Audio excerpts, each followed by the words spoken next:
Bon, Gérald, il fait froid, on a tous une petite crève, hein, comme on dit. Ce matin, l'urgentiste que vous aide tient à nous mettre en garde contre les possibles erreurs de diagnostic qui peuvent nous coûter cher.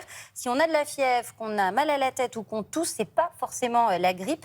Et un patient l'a découvert à ses dépens récemment. Oui, alors de diagnostic ou d'auto-diagnostic, Oui. parce que souvent on se dit j'ai un peu de fièvre, je tousse un peu, c'est pas très grave, ça doit être viral. Et même nous, c'est vrai qu'on dit c'est souvent un syndrome viral. Un syndrome viral, il y a de la toux, il y a de la fièvre, il y a souvent des douleurs musculaires, ça c'est assez caractéristique, mais il ne faut pas passer à côté de soit une complication d'une grippe, soit quelque chose qui peut ressembler à la grippe, mais qui est plus grave, qui s'appelle, ou un syndrome viral, qui s'appelle la pneumonie ou la pneumopathie. En fait, c'est quoi ? C'est une bactérie qui va rentrer dans les poumons, et alors que le syndrome viral, c'est un virus qui cause un peu des symptômes généraux, là c'est vraiment une infection des poumons, avec une partie du poumon qui est contaminée, avec du pus à l'intérieur. Ça concerne 500 000 personnes par an quand même, donc c'est quand même une pathologie qui est relativement courante. Et ces 500 000 personnes, elles ont, si on leur faisait une radio, parce qu'on ne fait pas toujours une radio, et on a vu juste la radio s'afficher, on voit une image assez caractéristique. Les poumons doivent être noirs théoriquement, et là, vous voyez ce qui est entouré, c'est une partie qui est toute blanche, c'est une partie de condensation du poumon.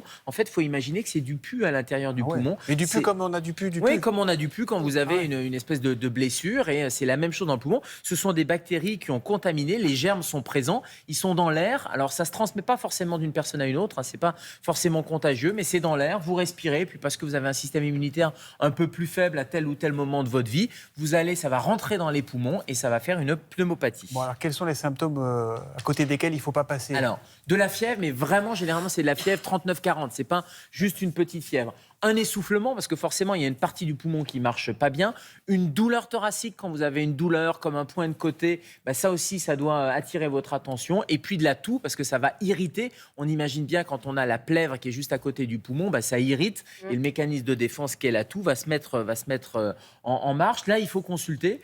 Alors, c'est compliqué en téléconsultation, justement, de faire une auscultation. Mais nous, on ausculte les malades. Et quand on écoute les poumons, on va entendre une asymétrie entre les deux poumons. Et ça va nous permettre de poser le diagnostic. De la fièvre, un essoufflement, des douleurs, de la toux, on met le stéthoscope, on entend une asymétrie, c'est une pneumopathie et a priori on donne des antibiotiques et ces antibiotiques en quelques jours vont nettoyer le problème et puis on peut faire une radio ou un scanner, c'est pas systématique, le diagnostic clinique simplement avec les oreilles et les symptômes, ça permet de faire le diagnostic sans aucun problème. Et est-ce qu'on peut faire quelque chose pour éviter de l'attraper justement cette pneumopathie ? Alors, je disais, si vous avez une pneumonie, évitez quand même d'être au contact des plus fragiles, même si c'est pas un mode de transmission très courant de le passer d'une personne à une autre, mais surtout on peut le prévenir. Alors les enfants qui sont nés après janvier 2018, maintenant ça fait partie des vaccins, vous savez, des vaccins obligatoires. Oui. Donc c'est le Prevnar 13, il y a 13 sérotypes, 13 sous-catégories du pneumocoque, donc ça c'est une vaccination obligatoire. Et puis si vous êtes plus âgé, mais que vous êtes à risque, par exemple on vous a enlevé la rate,